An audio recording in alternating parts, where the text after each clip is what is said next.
you, it's been a while since I've been here. How many times have I been here? Maybe 3 or 4? Something like that. It's amazing how quickly we get kind of settled into a routine. I just normally sit right over there, and this church looks way different sitting over here. You guys ought to try moving around sometime. It's pretty cool. Well, happy Mother's Day to all of you to whom that applies. And as my brother said, all of us have a mother. The experiences may have been anything from difficult to absolutely wonderful. But we all have a mother, and it is life. So we celebrate that today. Excuse me, I recently had a bout with pneumonia and ended up with bronchitis as well. So dust of water this morning and a cough drop in my mouth. And if I have to stop and cough a little bit, I apologize in advance, okay?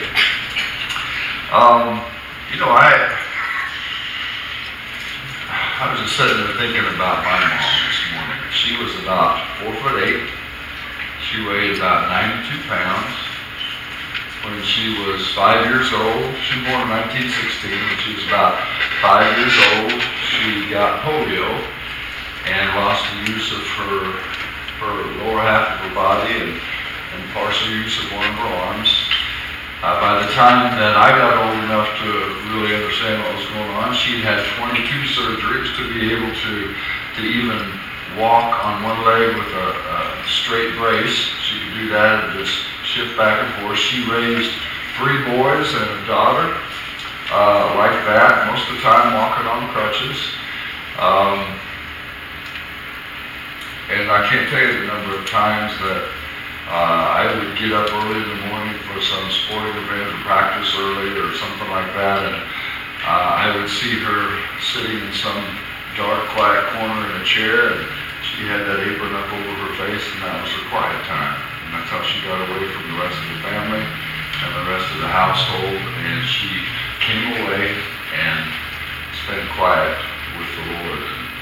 She was a tremendous, tremendous witness to me, and in many ways, she is the one that helped me understand the grace of God as well as the wrath of God sometimes with her little crutch. I mean, that thing was about 4 feet, 6 inches long, and if you didn't get a head start beyond that, you were going to get smacked if you did something wrong. But she was a model of persistence, both in her faith and in life in general.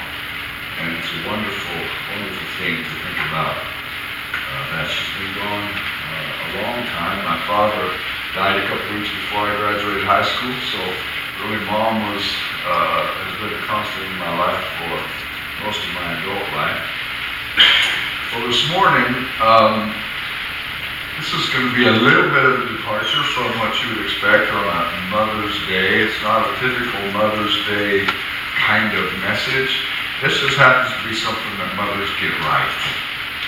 And mothers everywhere, from the United States to everywhere else I've been in the world, mothers just get the things right that we're going to talk about this morning. But before we get serious, there have been several famous mothers throughout the year. You know, Columbus' mother, last thing she told him was, "I don't care what you discovered, Chris, you still could have written to me."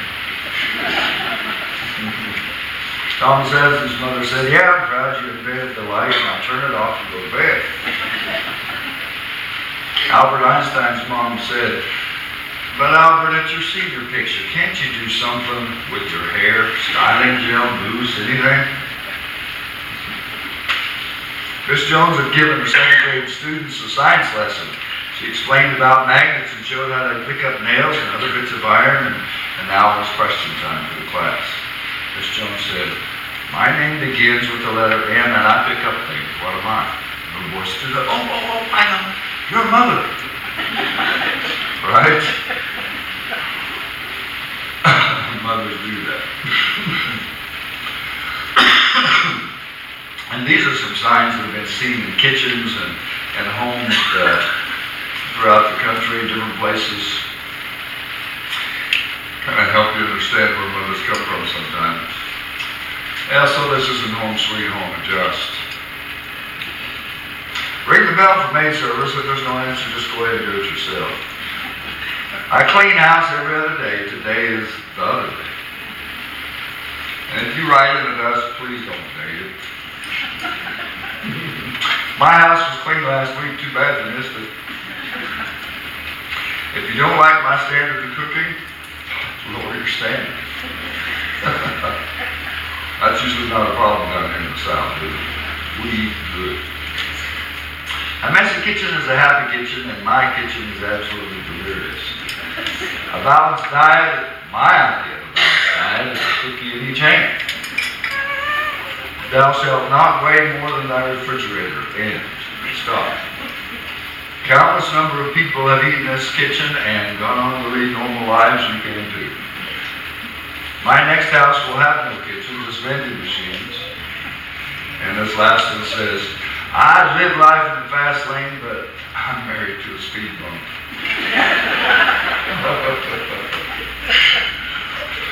I think maybe my wife sent that one. Excuse me, guys, I'm so sorry. But we're going to talk about the idea of saying yes or saying no, deciding those things that we want to add to our lives, to our already busy lives, lives that are full, schedules that are absolutely packed and jammed. People today operate with absolutely almost zero margin in their lives. We fill them up to the point there's nothing left for us to give, whether it's emotionally, whether it's time-wise, whether it's physical energy. We're absolutely marginless. But you know what? For some people, they still say yes anyway. For other people, because of that, they have an unwillingness to say yes to anything. But here in the kingdom, when we talk about the spiritual realm, moms are a good example for us. Moms say yes. It doesn't matter how tired they are. It doesn't matter what they've experienced. It doesn't matter if they've experienced a crushing blow during the day. If they're walking through some personal time of distress or fear or anger or heartbreak, when they see a little one suffering, one that's been entrusted to their care by God Himself, they take time. They find a way to say yes. Moms are a great example to us in that. But for the rest of us, who aren't blessed with superhuman strength, wisdom, character, and compassion, how do we find balance in our lives in the midst of this all? I want to give you 10 reasons, just to start off with, that sometimes people say yes. I'm not saying these are good reasons. I'm not saying they're bad reasons. You listen to them and judge for yourself. 10 reasons we often say yes. Sometimes it has to do with appearances. Because you know I have my position to consider, and I don't want people in this church or in this town, if it happens to be a civic function, to think I'm not committed. One of them could be fear. I'm afraid to say no to a certain individual. I'm afraid that, and if it's in the church, I'm afraid Jesus really won't love me anymore. One of them could be recognition. An opportunity for people to see me getting my serve on. I want people to know what I'm doing and how much I'm giving back to the Lord. Another reason people say yes sometimes to things that they shouldn't, in my opinion, has to do with shame. We allow people to should on us. You should do this. You ought to do this. You need to do this. If you were the kind of person that I think you are, you will do this. You'll say yes. We allow people to should on us. Or we think of our wretched past and what we've done before and the grace that we now live under right now. And we think we have to do it to atone for whatever took place in a past life or existence. Sometimes it's just simply about control. I don't want anybody else doing this. I want to be able to say how this happened. I don't want to share the ministry with anybody else. I don't want to share the spotlight with anybody else. This is about me, and it's going to stay about me. Sometimes it has to do with competition. Why, Danny said yes to this last year, so I'm going to say yes to it this year. He can't be seen to be more committed or more in love with Jesus than I am. Sometimes it has to do with expectations from family or from the church in general.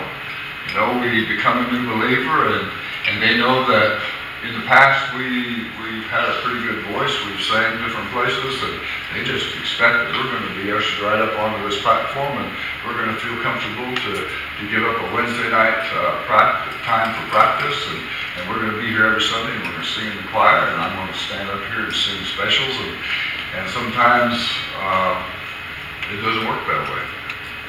Sometimes it's about the church and the expectations we put on people rather than what it is God's actually calling them to do. Sometimes it has to do with the feeling of inadequacy.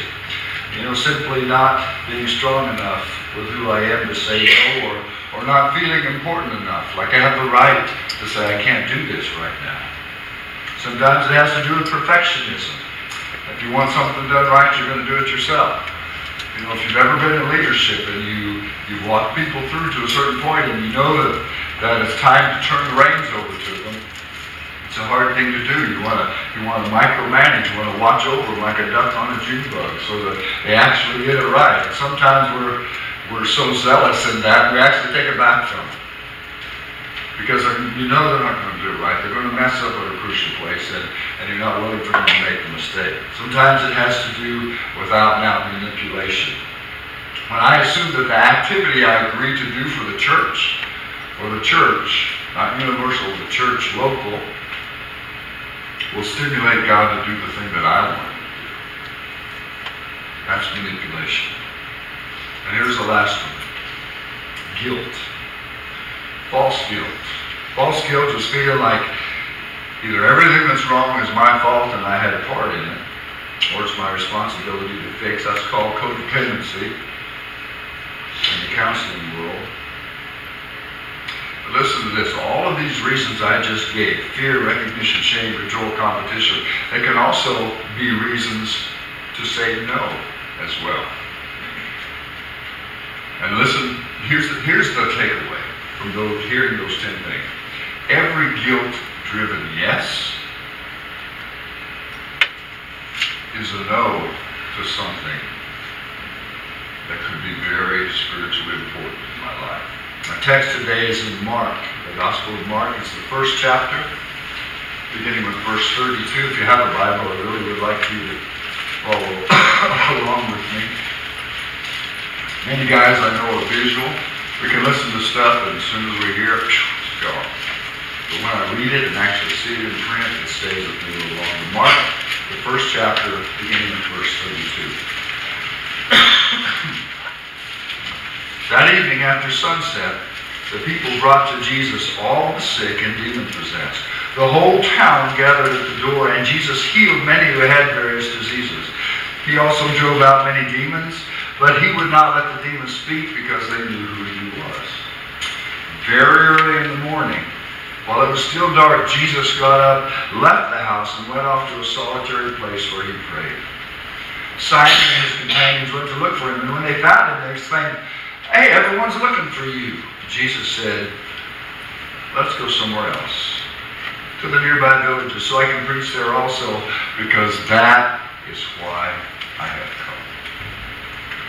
Let's pray.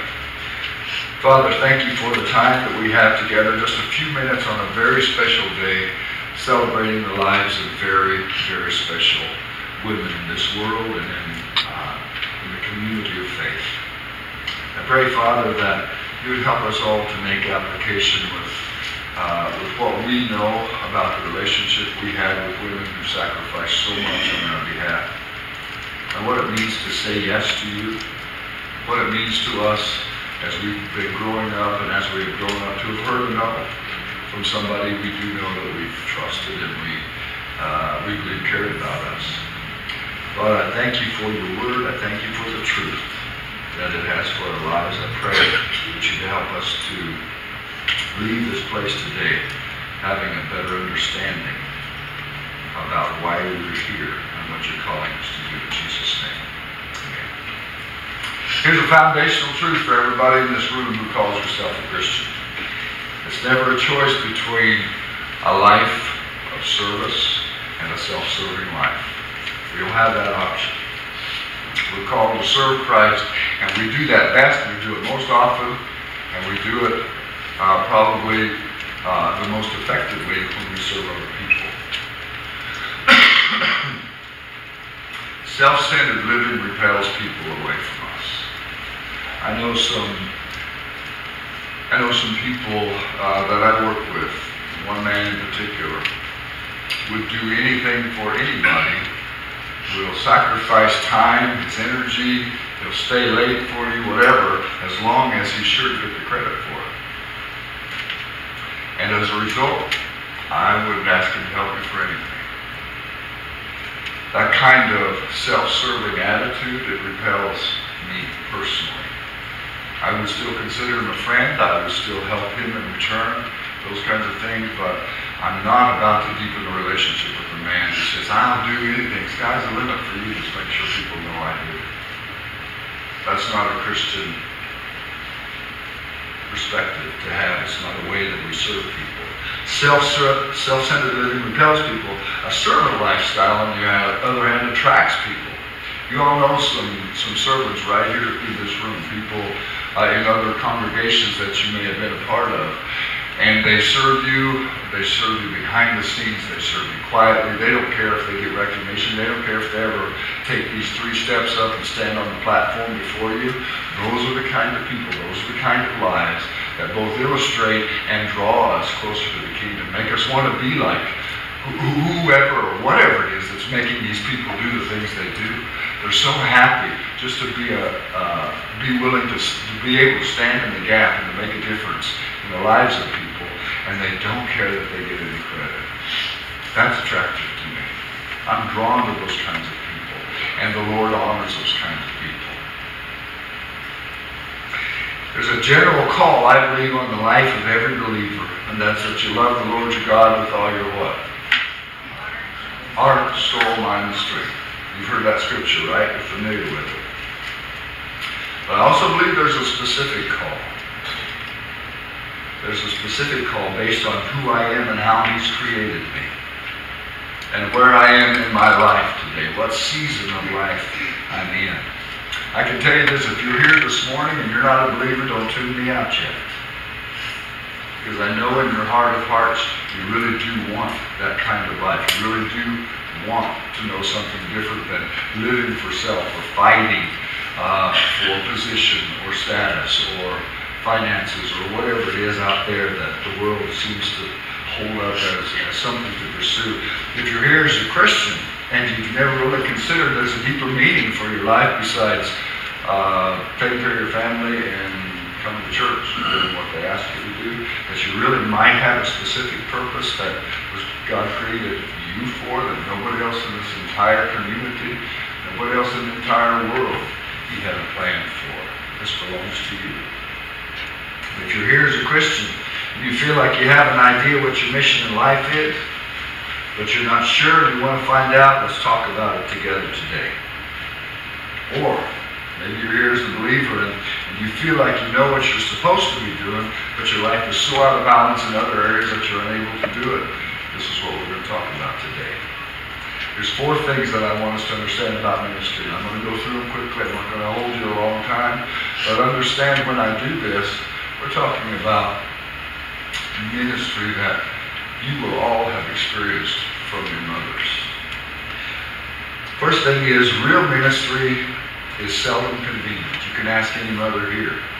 Do your children always wake up and throw up at a very convenient time for you in the middle of the night? Do they have accidents in their bed at a convenient time in the night? No. Do they need a forgotten ride or a book they left behind at a convenient time? And you have to make a quick mad dash to the school and take time off from what you're doing or even from a job that you're working on? It's never convenient. Ministry is seldom convenient. Verses 32 and 33 said, that evening after sunset, now get this, after sunset, the people brought to Jesus all the sick and demon-possessed. And it says, the whole town gathered at the door. Scripture says, everyone in town came. They heard of Simon's mother-in-law being healed. And so everybody in town came. Think about who that might include. I mean, the wealthy, the poor, the religious leaders, the atheists, the tax collectors, the slaves, the freed people, everybody, skeptics, curious, everyone came to see this man named Jesus.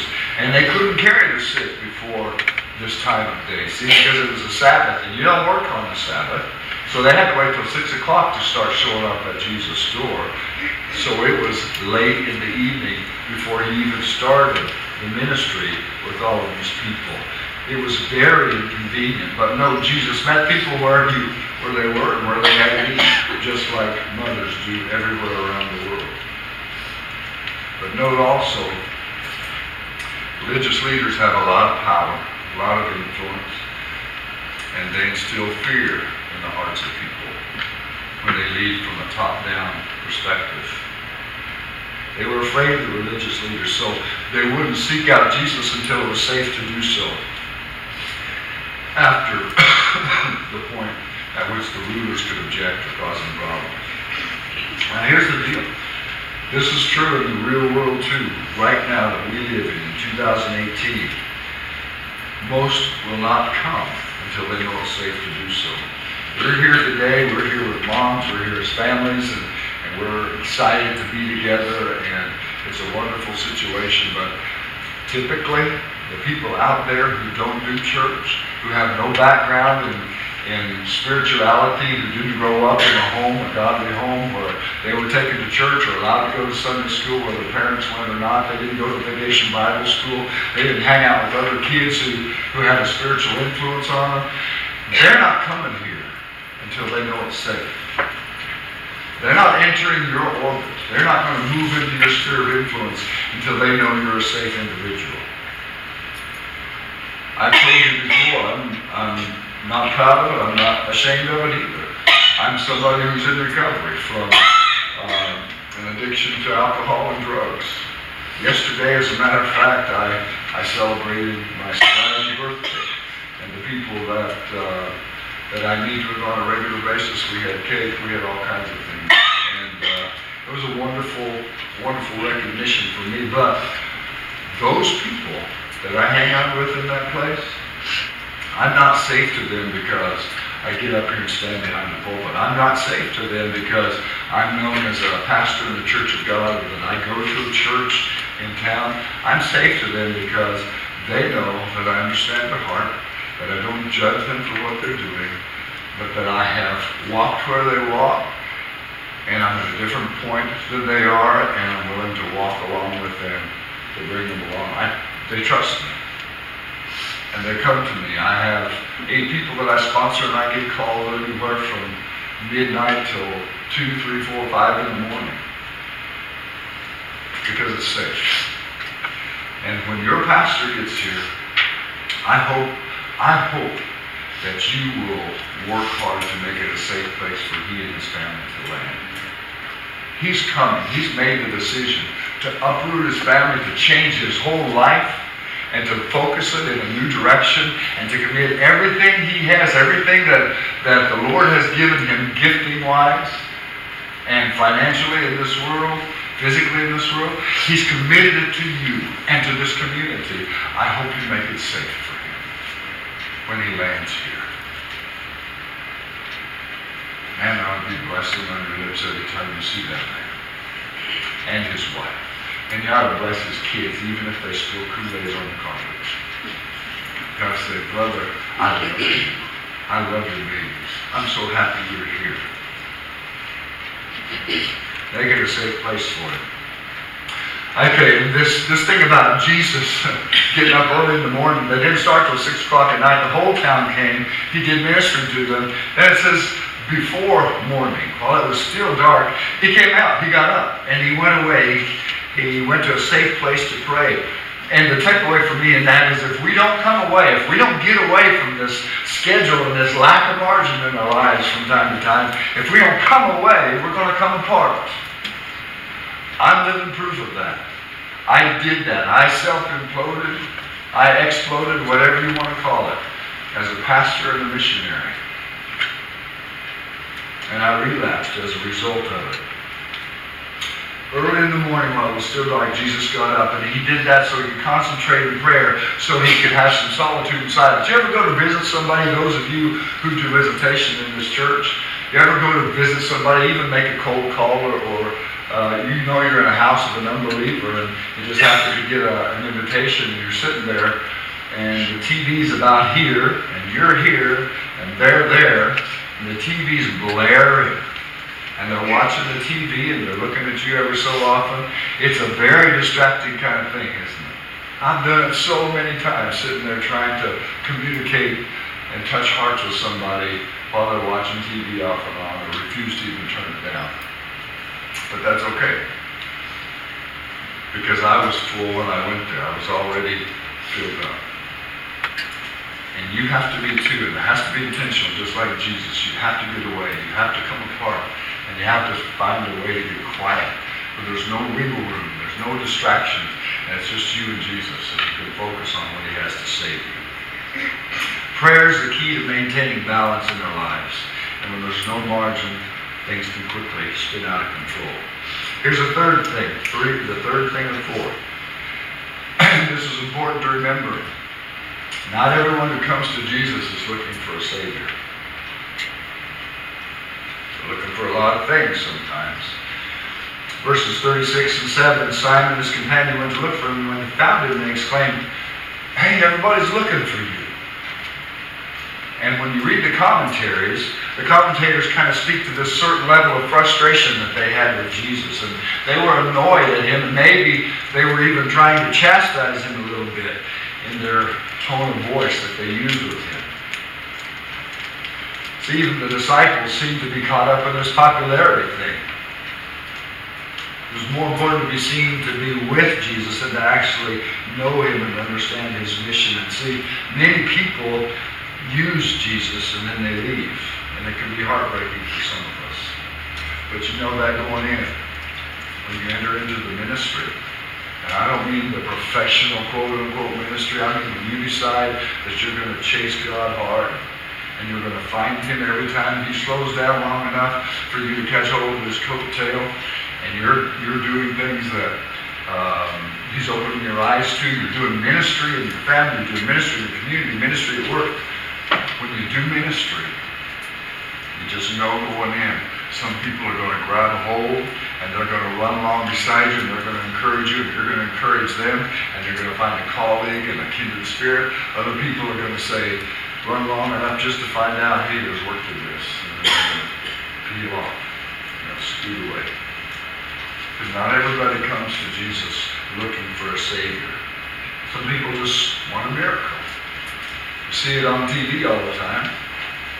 I saw it in Africa. People would come over there and they would show up there with $2 or $3 million worth of equipment and set it up out in the middle of the bush where these people had no electricity. They had no way to cook their food except over an open fire.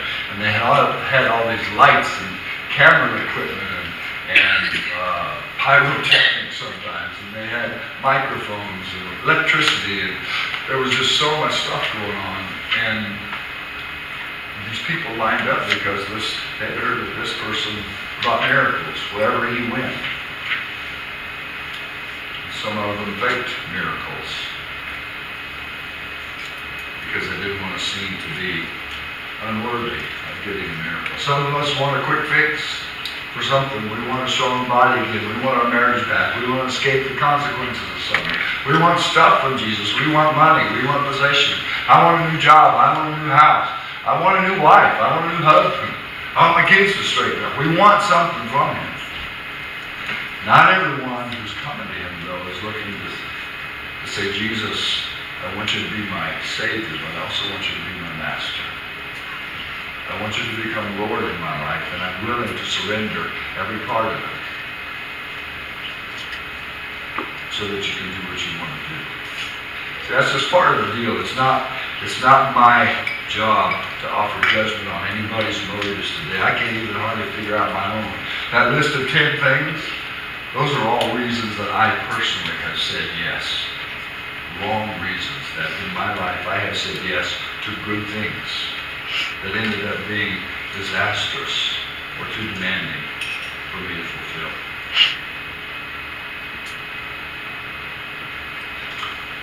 And finally, we have to know the calling that God has placed on your life.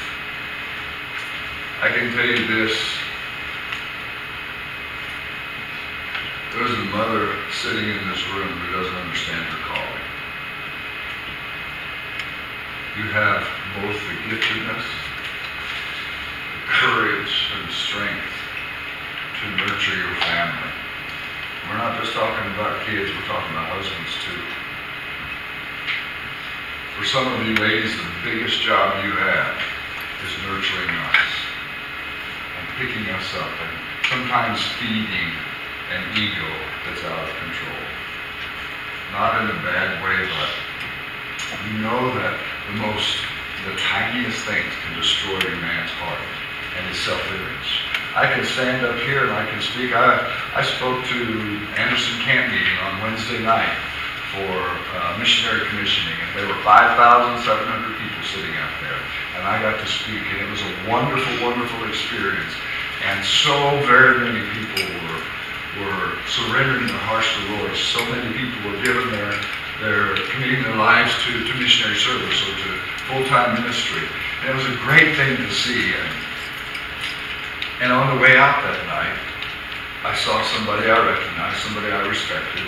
And many people had said, oh, praise the Lord for what happened tonight, and thank you for being willing to be used. And I said, thank you, appreciate it. He did it, you're right. I saw one man, respected him, loved him, known him for most of my life.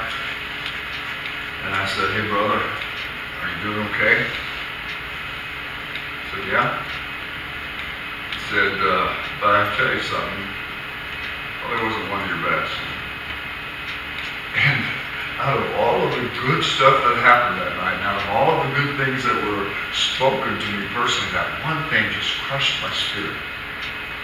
And I mean, I literally wept. Not before him, not in front of anybody, but later that night, I just wept that one person had that to say about me. And many of you women know how fragile our manly ego and pride is. And we rely on you so much to fill us up and to lift us up and to restore us and to help us feel adequate and to let us know that we're enough just like we are. We're okay, that you love us, and that there's nothing else you expect of us but just to be the man that God created us to be. What a gift. But what a terrible, terrible price sometimes you have to pay for our fragile egos and personality. Okay. Jesus said, let's go someplace else to the nearby villages so I can preach there also. That's why I've come. Disciples were surprised that Jesus didn't follow up on the success from the night before. They said, come on back, man. More people are looking for you. See, they were trying to kind of guilt Jesus into coming back with them to these waiting people. These people have legitimate needs and a real desire to meet him. But listen to this. This is going to help more than any one single thing to overcome this false guilt that we spoke of earlier. Instead of saying a quick, yeah, okay, well, there's people waiting on me. I know that I need to do something because they're in need. He didn't do that. What did he do? He said, okay, now instead of that, let's go on to some other villages. Because they need to hear it too, and that's why I came. I came to preach the good news. I came to preach the gospel of Jesus Christ. And the key to that to me is just because there's a need now, doesn't mean I've been called to fill it. In a church, in a business setting, whatever. But some of you are going to take that and run with it. You're going to say, oh, I remember that pastor said, just because there was need, I don't have to step up and do that. Well, there's the other side of the coin too. The other end of the spectrum is, just because I'm tired and just because I'm busy doesn't mean it's not part of something God's calling me to do. That's why it's so crucial to know what your particular calling is. Not the overall call to a Christian community, but your calling. My calling, to know what it is. Because all of this stuff then, when it comes to us, it's filtered through our sense of calling and our sense of purpose. And the only way we're going to get that, guys, we have to learn to come away. We have to learn to separate from the world. We have to learn to build some margin into our schedules that we dedicate solely to Jesus Christ.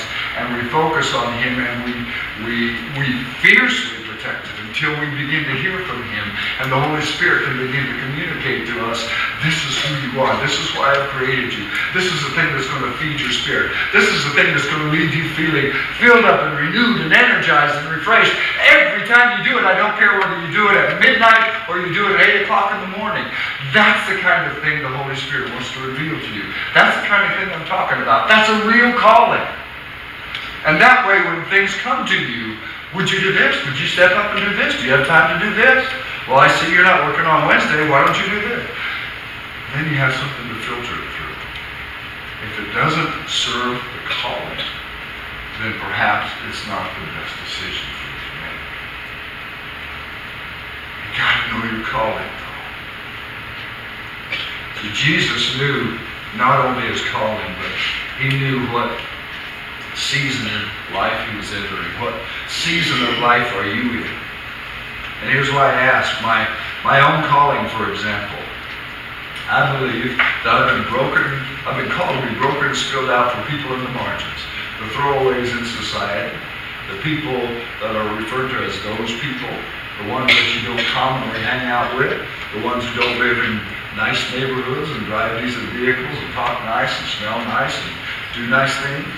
I believe I've been called to be broken and spilled out for their sake, for them to be able to recognize the truth of the gospel and to realize it applies to them too. Because that's who I am. And that same calling has been on my life since November 1981. But you know what? I'm not the same man I was in 1981. I've done a lot of living in those however many years that is. And I have some limitations now that I didn't. I have some capabilities now that I didn't at that point in my life. The calling has stayed the same. The way God is using that in my life and using me to fulfill it is changing according to the season of life I'm in. And that's why I'm saying to you, you got to know your calling, you got to know what season of life you're in, and you got to understand what that means in the kingdom, in the spiritual realm. Okay, here's the hardest part for any sermon. This is when, at the end of it, the sermon, the one who prepared it, he sits back and he says, okay, now, so what? You said all this stuff, you gave them 4 reasons that people often, you gave 10 reasons people often say yes, and you gave them 4 things to consider. Now, so what? What do you want people to do with this? Well, something I don't want is for those of you who are already engaged, people who really understand your calling and who are actively pursuing it, I don't want you to feel guilty that there's still stuff to do, because there's always going to be stuff to do. That's false guilt, and we're not going there. But there are a lot of people, many of you sitting here, you both know and are working to live out the calling you have on your lives. And you could verbalize it to us. Some of you are giving yourself away in settings that have nothing to do with what's going on inside these 4 walls. You're out there, and God's calling you to do something, and maybe nobody understands it. Maybe nobody believes in it. Maybe you don't have the support, financial or emotional or spiritual, from some of the Christians that you associate with. But you know that you know that you know God called you to do that, and you're going to be faithful to get it done. It's just not recognized in the church.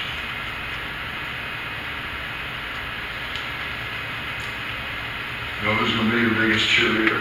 It's me.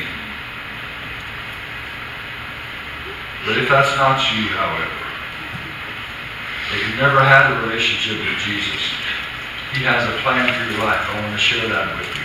If you know Jesus, but you don't know what your unique calling and purpose is, there's no better time to find that out. If you believe and you're heavily invested in your ministry, but your life is out of balance, it's time to restore order out into the chaos. So you have to ask yourself a question: does this thing bring conviction or condemnation if I say no to it? We know conviction. It comes from God, and it points to change and correction. Condemnation says, you're guilty. You should feel shame. Feelings of worthlessness. Does it agree with the Word? Does it make me more like Jesus? Is it consistent with who I am and what He's created me to be? And here's something. Do other people see me in that position or in that ministry? Do they see it as a good fit? And then do I sense His peace and that He's in agreement with me? Guys, I feel a certain amount of sadness because I'm pretty certain this is about the last time I'm ever going to get to stand in this pulpit, at least in this capacity. And I have learned to love and appreciate you so much. Your faithfulness through your time of being without a pastor, having nobody particularly at the helm who felt called to this ministry and who demonstrated that by moving here. You guys have taught me a lot about being consistent, being faithful, and being true to what God's called you to do. And I grieve the fact that we're not going to be sharing like this very much longer. And I want you to know that I will forever respect you. I will always pray for you. I will lift you up. I will serve your pastor any way I can. And I will serve you because I know in my heart of hearts that the best is yet to come for this church. And that the community of CrossFit Arkansas has yet to see what you can do when your hearts are fully committed to Him and you understand why you're here as a church and as individuals. Guys, would you stand with me? Let me pray one final time over you. Father, this morning I'm so moved and I'm so humbled to have been able to touch hearts with people these many weeks, these past many weeks that I've come to respect and I believe in. I know their walk with you is strong. I know it's secure. I know, Father, that their purpose is well defined in their hearts. I know that they're doing things that are sacrificial, that many in this community and maybe even sitting next to them in the pew don't know about. I know for certain that the women in this building today who are mothers are living sacrificial lives that have given themselves away many, many times over when they have nothing left to give. Father, I pray blessing on them. I pray that you restore to these mothers many times over that which they've given so freely. I pray for this church that as they look forward to moving into a new season of life, that as a part of this process, it would be the joyful receiving of a pastor, but also, Father, that clarification of this is who we are as a church. This is what you're calling us to do. Now, Father, give us the courage and the wisdom to walk forward. I pray nothing but blessing on them. I pray that everything they set their hand to do as a community of faith, that you would help them to find favor in this community, that you would bless it, and that you would cause it to bear fruit tenfold. I pray blessing after blessing after blessing. I pray the encouragement of the Word daily as they spend time in it. And Jesus Christ, through your Holy Spirit, I pray that you would reveal the living God to them in ways that they've never known before in the coming days, weeks, and months. In Jesus' name, amen.